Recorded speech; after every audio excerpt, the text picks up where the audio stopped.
Você sabe como funciona um conversor ressonante? Já pôde presenciar nas placas e fontes que você conserta? Se você ainda não conhece, assista esse vídeo e vamos aí aprender como esse circuito funciona.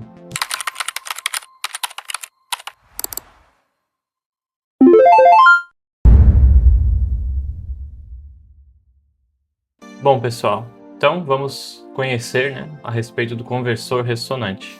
Ele possui esse nome, conversor ressonante, mas também muitos chamam de conversor LLC. Independente da forma que você chame, as duas estão corretas, tá? Conversor ressonante ou conversor LLC. Por que LLC? Devido aos componentes que são utilizados nesse circuito. Nós temos esses três elementos como componentes principais, que é o LR, que é o indutor ressonante. Então esse indutor ressonante, nós temos eles muitas vezes interno ao transformador. Então às vezes você vai ter só o transformador e o capacitor, mas internamente no transformador terá também essa LR. Em alguns casos ela está externa ao transformador, então você tem visivelmente no circuito o indutor, o transformador e o capacitor, tá certo? Então nós temos a LR, a LM, que é a indutância magnetizante, essa sim é do próprio transformador, a indutância magnetizante que há no transformador. E nós temos o CR, que é o que? O capacitor ressonante. Então esses três elementos formam a base do nosso conversor ressonante. Indutor ressonante, a indutância magnetizante, que é do próprio transformador, e o capacitor ressonante. Por que ele tem esse nome, além dos elementos? Porque o indutor e o capacitor, quando eles trabalham num sinal alternado, numa frequência, eles formam uma frequência de ressonância, exatamente, como um tanque LC. Vocês já devem talvez ter ouvido essa expressão, tanque LC. Então, isso é devido à frequência de ressonância que esses componentes juntos, quando submetidos a uma frequência, um sinal alternado, ele vai acontecer no circuito. Por quê? Porque o capacitor, pessoal, e o indutor, eles possuem a reatância. A reatância, ela é a oposição à passagem da corrente elétrica em sinais alternados, em sinais de frequência alternados. E essa aqui é a fórmula. O capacitor possui a reatância capacitiva com essa fórmula, 1 dividido sobre 2 vezes π, vezes a frequência, vezes a capacitância, ou seja, o valor do capacitor. Enquanto o indutor, a reatância indutiva, ela tem a fórmula 2 vezes π, vezes a frequência e vezes o valor do indutor. Então, pela própria fórmula, nós já conseguimos ter uma informação importante, que quanto maior a frequência do sinal, a reatância capacitiva ela vai ser menor. E quanto maior a frequência, a reatância indutiva será maior. Então, se nós tivéssemos aqui uma linha, aqui fosse uma linha da frequência, nós teríamos isso aqui, ó. Vamos mudar aqui a cor, aqui o indutor e aqui o capacitor. Nós teríamos uma reatância do indutor que vai subindo conforme a frequência que vai aumentando e do capacitor que vai caindo conforme a frequência vai aumentando. Isso significa, pessoal, que em certo momento nós vamos ter um encontro aqui, entre a reatância capacitiva e a indutiva. E é exatamente nesse ponto, quando as duas reatâncias se tornam iguais, ou seja, a XL se torna igual a XC, que nós temos a nossa frequência de ressonância. E quando nós estamos trabalhando nesse ponto, ou próximo a esse ponto da frequência de ressonância, nós temos uma baixa impedância no circuito, baixíssima impedância, até porque essas resistências se anulam, e nós temos aí uma passagem livre para a corrente circular, e no conversor ressonante, isso significa uma alta transferência de energia, tá bom? Então, essa é a base do nosso circuito, do conversor ressonante. Ele trabalha próximo a essa frequência de ressonância para ter uma alta transferência de energia. Bom, agora nós temos aqui um esquema de um conversor ressonante. Eu peguei apenas a parte do conversor para explicar algumas coisas na questão do funcionamento. Primeiro, pessoal, nós já tínhamos visto ali os principais elementos do conversor. E todo conversor ressonante ele terá também esse circuitinho aqui. Deixa eu só pegar esse circuitinho aqui. Isso aqui é o que, pessoal? Isso aqui é uma half bridge, né, uma meia ponte, onde nós temos um MOSFET, né, componente chaveador, ligado a uma tensão de VCC. Nesse caso aqui, né, na maioria das TVs que é onde possui esse circuito e equipamentos, nós teremos a tensão do PFC, que é em torno dos seus 400 volts, tá bom? E o MOSFET, né, o componente chaveador de baixo, terá o seu source ligado ao GND, né, ao terra do circuito, tá bom? Então são essas características que nós temos numa meia ponte, né? O componente MOSFET de alta, nesse caso, ligado à tensão do PFC, nesse caso 400 volts, e o MOSFET de baixo com seu source ligado aí ao GND, tá certo? Então, é uma característica que todo conversor ressonante você vai perceber isso, que há dois MOSFETs, né, geralmente, ligados ali muito próximo um do outro na placa, aí você já tem uma grande chance de ser um conversor ressonante. O restante, pessoal, do circuito que nós já tínhamos visto ali no comecinho da aula, nós temos aqui, né, no meio dessa meia ponte, ó, nós vamos por um transformador. Então aqui internamente nós vamos ter, né, os enrolamentos do transformador. Lembrando, pessoal, que nesse caso aqui, ó, nós não temos um indutor externo, né? Ou seja, significa que a nossa LR, o nosso indutor ressonante, pessoal, ele vai estar também interno ao transformador. E, consequentemente, também a nossa indutância magnetizante do próprio transformador também estará tudo aqui nesse enrolamento interno, né? Depois, saindo aqui do transformador, ó, nós vamos ir para onde? Que é um componente crítico também, nosso capacitor ressonante. Nesse caso, né, de 22 nanofarads e 1250 volts. Então nós temos aqui, né, os principais componentes e a nossa half bridge que formam aí o nosso conversor ressonante. Bom, então nós já entendemos que nós temos aí uma half bridge, uma meia ponte formada pelos nossos dois MOSFETs, né? E nós temos aí o nosso LR, o nosso LM, o nosso capacitor ressonante. Como que esse circuito irá trabalhar, pessoal? No gate, né, os MOSFETs eles irão receber uma onda quadrada, né? E enquanto um MOSFET, por exemplo, enquanto esse estiver ligado, o outro estará desligado, tá certo? Haverá um momento que os dois estarão desligados, que é chamado dead time, ou tempo morto, e depois inverte, né? Enquanto esse aqui abre, né? Essa chave aqui abre, esse aqui fecha, tá bom? Então nós teremos essas características aí no nosso circuito. E devido a essa onda quadrada que é recebida no gate, isso irá refletir também no meio da meia ponte.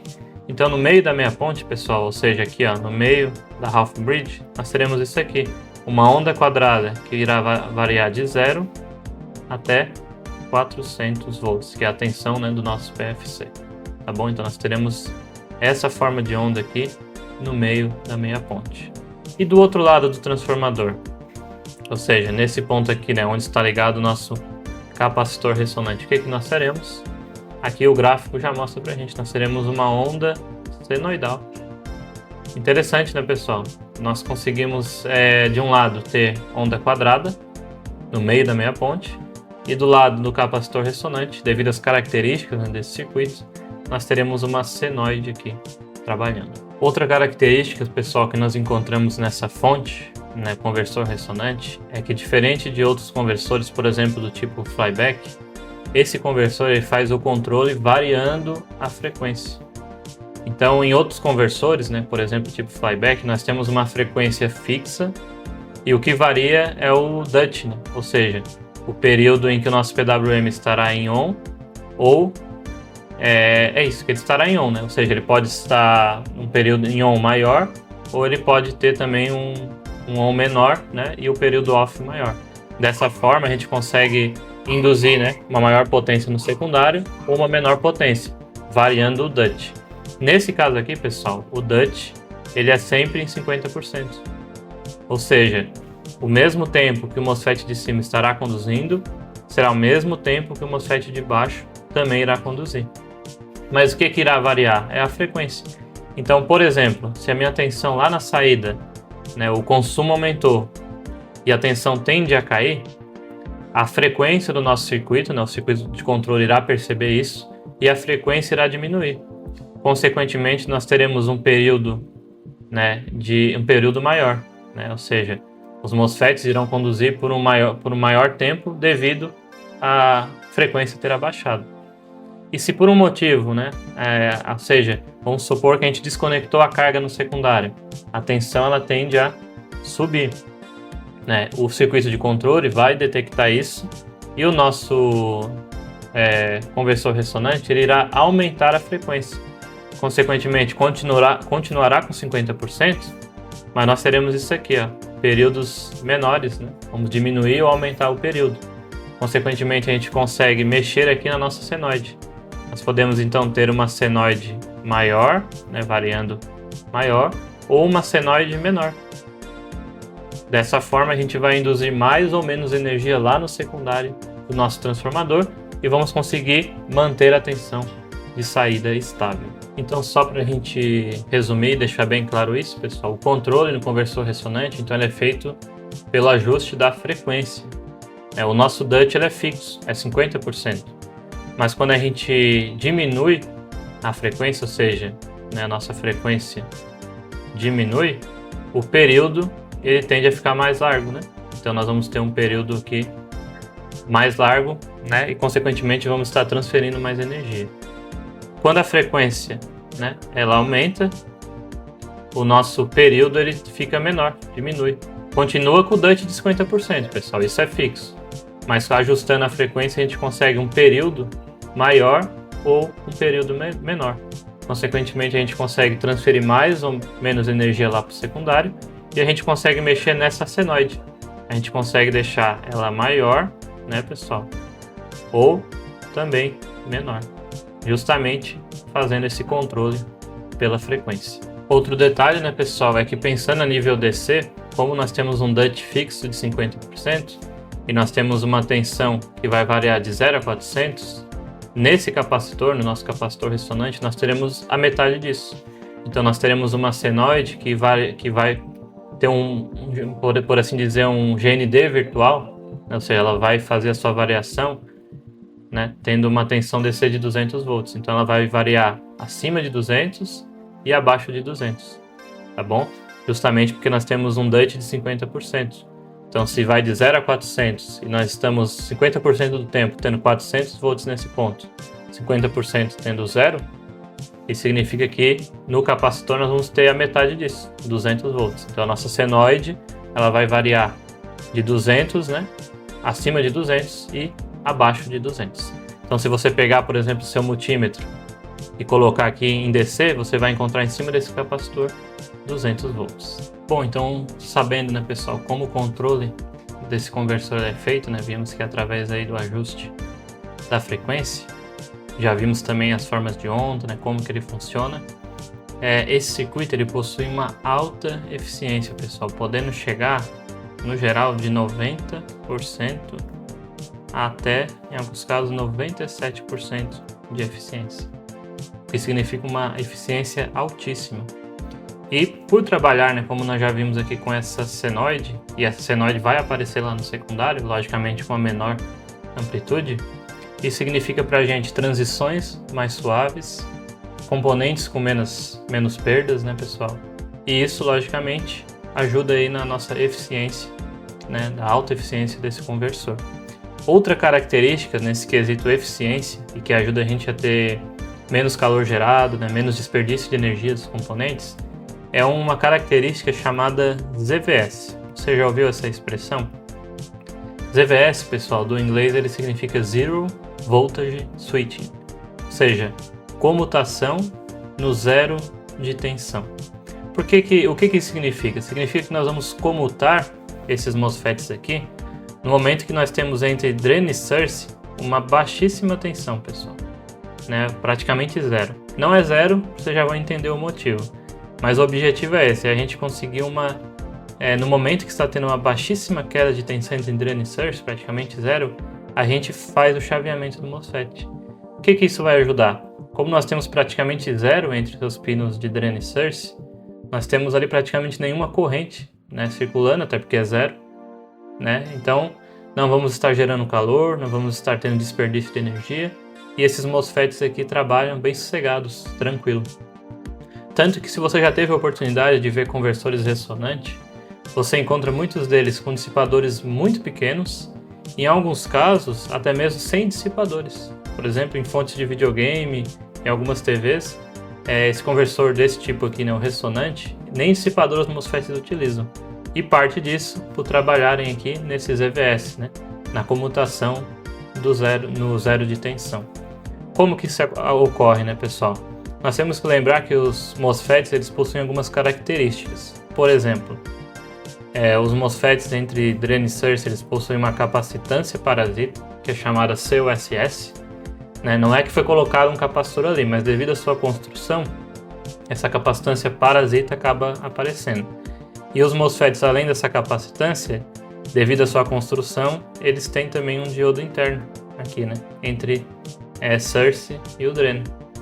E esse diodo também não foi colocado ali, mas ele está presente devido à construção, né? Onde nós temos uma junção PN, que é a mesma junção que há num diodo. Então, no momento que esses MOSFETs param de conduzir, naquele momento do dead time, logicamente foi armazenada uma energia aqui nas espiras do nosso indutor magnetizante. Com isso, né, nesse momento o capacitor vai continuar a sua carga e vai haver uma inversão de polaridade. Né? Havendo essa inversão de polaridade, pessoal, nós vamos ter a carga ou a descarga, né? Temos que lembrar que os dois possuem, né, a capacitância parasita aqui. Então nós vamos ter a carga do de cima e a descarga do de baixo, ou a carga do de baixo e a descarga da capacitância de cima. E após isso, devido à inversão de polaridade, esse diodo interno, devido à sua construção, vai conduzir. Ou seja, pessoal, eu vou apagar agora aqui essas anotações. Apaguei aqui. Significa que esse diodo interno, nessa junção PN conduzindo, nós vamos ter uma diferença de potencial aqui em torno de 0,6 volts. Cada MOSFET, né, no seu datasheet informa essa queda de tensão, essa VF desse diodo interno. Mas geralmente fica nessa faixa de 0,6 volts. Então imagina, e nesse momento que está tendo essa condução de 0,6 apenas de diferença de potencial, é que o MOSFET entra o sinal do gate e ele passa a comutar. Então ele faz a sua comutação exatamente no momento que nós temos praticamente zero entre drain e source. Ou seja, não vamos ter desperdício, né? Perdas, calor sendo gerado. E aí é um dos outros motivos aí que nós temos uma fonte, um conversor, com uma altíssima eficiência, né? Trabalhamos aí com senoide, conforme, né, já foi mostrado aqui, e trabalhamos também no modo ZVS, Zero Voltage Switching, né, ou comutação no zero de tensão. Pessoal, eu entendo que assim, às vezes a princípio, né, quando é a primeira vez que a gente está tendo contato com circuitos como esse, de fato é um pouco difícil da gente entender. Logicamente eu tentei simplificar ao máximo aqui, né, o funcionamento desse circuito do conversor ressonante, explicando formas de onda, né, questões aí da nossa onda quadrada, nosso senoide, função, né, dos componentes aí no circuito, como que ele trabalha, também a eficiência, né, a alta eficiência desse conversor, por trabalhar com senoide, por trabalhar também no modo ZVS, né. Então eu procurei trazer as principais características desse conversor. Na sequência, né, nós vamos mostrar para vocês ali na prática, né, uma fonte de uma TV que possui um conversor ressonante. Então vou mostrar para vocês ali os componentes, como que é distribuído na placa, né, para que quando vocês se depararem com um circuito como esse, vocês consigam identificar e saber, né, que aquilo ali é um conversor ressonante, conversor LLC. Então, pessoal, conforme prometido, a gente vai mostrar aqui na prática, tá, para vocês. Eu estou fazendo essa gravação, essa parte sozinho, então se eu acabar me atrapalhando um pouco aqui, vocês me perdoem. Mas enfim, essa aqui é uma placa-fonte, pessoal, de uma TV Samsung, tá certo? E essa fonte aqui, ela possui o conversor ressonante. O que a gente já consegue perceber aqui por cima? Que os nossos MOSFETs, pessoal, eles não são do tipo PTH, né? Ou seja, MOSFETs que são inseridos em furos na placa e soldados por baixo. Então, nesse caso aqui são MOSFETs SMD. Depois que eu virar a placa, vocês irão enxergar ali os dois MOSFETs. Então, já fiquem com esse aprendizado, né? Podem ter casos que vocês vão ter já os MOSFETs visíveis aqui por cima. Em alguns casos serão componentes SMD. O que a gente já consegue ver aqui, né, do conversor ressonante? Temos aqui o transformador, né? Esse aqui é o transformador. E esse azulzinho aqui, pessoal, é o nosso capacitor ressonante. Nós não temos o indutor separado do transformador. Então já indica para a gente que dentro do transformador nós temos, né, um indutor ressonante e vamos ter também a indutância do próprio transformador, né, a indutância magnetizante, certo? Então nós temos aqui o nosso trio, né, dentro do transformador o LR, né, a LM também e aqui o capacitor, o nosso capacitor ressonante. Virando aqui a placa, pessoal, do outro lado, aí a gente já encontra aqui, ó, vou mostrar para vocês, ó, os nossos MOSFETs da nossa Half Bridge. Nesse caso aqui são MOSFETs SMD. Esse aqui é o MOSFET de alta, né, ou seja, o que recebe a tensão do nosso PFC. E esse é o MOSFET de baixa, onde o source dele é ligado no GND. E a gente consegue perceber isso, ó. Se a gente acompanhar aqui o segmento das trilhas, esse aqui, ó, o dreno desse vai estar ligado aqui, ó. Deixa eu só focar aqui melhor para vocês. Vai estar ligado aqui, que é o positivo do capacitor. E o source desse aqui, ó, se a gente seguir, vai estar ligado aqui, ó, que é o GND, né, aí do nosso primário. Tá certo? Aí, aqui no source do de alta, ou seja, o meio da minha ponte, que vai ser o source do de alta e o dreno do de baixa, se a gente seguir aqui o caminho, vamos ir para cá, né, que vai passar por um jumper e vai entrar no pino do transformador. Aí nesse pino do transformador vai sair e nós vamos ter o quem aqui? O nosso capacitor ressonante. E aqui, ó, pessoal, nós temos o circuito integrado que vai fazer aí o controle, né, do nosso conversor ressonante. Naquele exemplo que eu mostrei para vocês ali que a gente usou como exemplo para aula, né? O conversor ressonante ele vinha de um transformador acoplador. Então era um circuito integrado que estava no secundário, que via transformador acoplador, enviava os pulsos no gate. Nesse caso aqui fica tudo no primário, utilizando o próprio GND, né, do primário aqui como referência. Então nós temos o circuito integrado de controle, né, que vai fazer aí o controle do nosso conversor ressonante. Temos os componentes ligados ao gate dos MOSFETs, a nossa Half Bridge e, como já foi visto, né, nosso transformador que tem a nossa LR e a nossa LM e o nosso capacitor ressonante. Com isso, teremos aí o nosso conversor ressonante funcionando. Espero que esse vídeo tenha sido de ajuda, né, que você tenha tirado algumas lições, algum aprendizado que você possa utilizar aí no seu dia a dia de trabalho. E, logicamente, pessoal, no curso que nós estamos fazendo a produção, né, eletrônica aplicada ao reparo, aí sim, né, nesse curso nós vamos esmiuçar mais esse circuito, vamos medir formas de onda, verificar como ele funciona, né, trabalha com carga baixa, né, carga leve, ou quando está com uma carga alta e assim por diante, tá bom? Mas, pelo menos para que você entenda o funcionamento, acho que esse vídeo aqui com certeza vai ser de ajuda. Então, se você ficou até aqui, muito obrigado, né, por ter ficado aí, assistido o vídeo até o final. Deixe o seu like, se inscreva no canal se você ainda não é inscrito. Deixe nos comentários, né, talvez circuitos que você não conhece ou que você deseja aprender mais. Coloque aí nos comentários na medida do possível. Nós vamos estar trazendo conteúdos como esse, como já trouxemos, né, algumas semanas atrás, o funcionamento da fonte, né, do conversor Charge Pump, né, que também é um conversor, né.